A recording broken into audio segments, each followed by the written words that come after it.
श्रीराम जय जय राम। श्रीराम जय जय राम। श्रीराम जय जय राम। श्रीराम जय जय राम। श्रीराम जय जय राम। श्रीराम जय जय राम।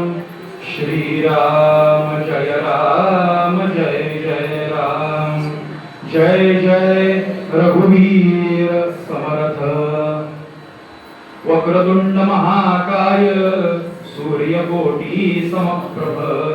निर्विघ्नं कुरु मे देव सर्वकार्येषु सर्वदा। गुरुर्ब्रह्मा गुरुर्विष्णु गुरुर्देवो महेश्वरः। गुरुः साक्षात् परब्रह्म तस्मै श्री गुरवे नमः। कल्याणानां निधानं कलिमलमथनं पावनं पावनानां। पाथेयं यन्मोक्षोत्सवदि परपद प्राप्तये प्रस्थितस्य। विश्रामस्थानमेकं कविवरवचसां जीवनं सज्जनानां। बीजं धर्मधर्मस्य प्रभवतु भवतां भूतये राम नाम। दक्षिणे लक्ष्मणो यस्य वामे तु जनकात्मजा। पुरतो मारुतिर्यस्य तं वन्दे रघुनन्दनम्। भरतकुलभाग्यकलिके भावरसानंद परिणते सारे। जगत अखिल मोहन कले जय जय रंगादिदेवते देवी। धरोनी पहा द्वेष हा मानवाचा। जगी जन्मला अंजनी बाळसाचा। जया शोभले नाम हे रामदास। नमस्कार माझा तयांच्या पदास। जय जय रघुवीर समर्थ। स्वतः श्री समर्थ रामदास स्वामी महाराजांनी ब्रह्मचैतन्य गोंदवलेकर स्वामी महाराजांनी भगवंतांचे कसे अवतार असतात बघा, अंशावतार दोन्ही। समर्थांचे उदाहरण द्यायचं कारण काय तर समर्थ आणि गोंदवलेकर महाराज हे दोन्ही संत सत्पुरुष यांचं उपास्य दैवत एकच आहे, श्रीराम। त्यामुळे एका महापुरुषाने मारुतीची मंदिरं बांधली आणि एका महापुरुषाने रामाची मंदिरं बांधली। त्यामुळे कशा पद्धतीने लीला परमात्म्याने केली आहे। त्यामुळे आजच्या गुरुपौर्णिमेच्या निमित्तानं, आजच्या प्रवचनाच्या निमित्तानं महाराजांना कशाने आनंद होईल तर त्याने आयुष्यभर जे नाम घेतलं ते जे नाम आपणही घेतलं की त्यांना आनंद होईल। त्यामुळे आपण थोडा वेळ पहिले 1-2 मिनिटं नाम घ्यायचं आणि नंतर प्रवचनाला प्रारंभ करायचा।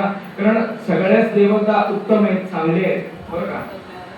एकमेवा द्वितीयम ब्रह्म, ब्रह्म हे एकच आहे, परमात्मा हा एकच आहे। पण आपल्याला कुठल्या रूपात ते बघायला आवडतं हा प्रत्येकाचा ज्याचा त्याचा प्रश्न आहे।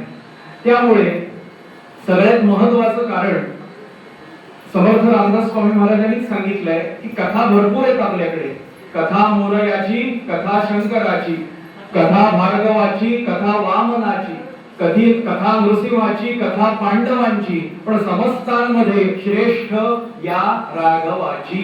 इथं तुलना नाही केलेली देवदेवतांमध्ये समर्थांनी, इथे वैलक्षण्य सांगितलंय, लक्षात घ्या। त्यामुळे रामप्रभूंचं चरित्र ऐकताना जे डोळ्यात पाणी येतं बरं का, ती इतर कथा ऐकताना येईलच असं नाही। त्यामुळे ह्या रामप्रभूंना आपला जो मध्यबिंदू, केंद्रबिंदू ज्या या दोन्ही संतांनी, समर्थ रामदास स्वामी महाराजांनी आणि गोंदवलेकर स्वामी महाराजांनी जो ठेवलाय करून की अशा परमात्म्याचं आपण नाव घ्यायचं। म्हणून सगळ्यांनी जमेल त्या पद्धतीनं ताड बसायचं आणि छान टाळी वाजवून भगवंताचं नाम घ्यायचं। श्रीराम जय जय राम बोला। श्रीराम जय राम जय जय राम। श्रीराम जय राम जय जय राम। श्रीराम जय राम जय जय राम।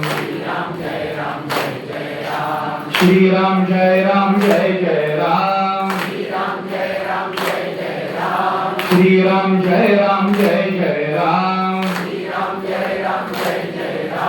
श्रीराम जय राम जय जय राम।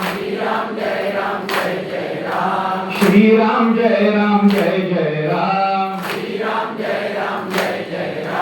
श्रीराम जय राम जय जय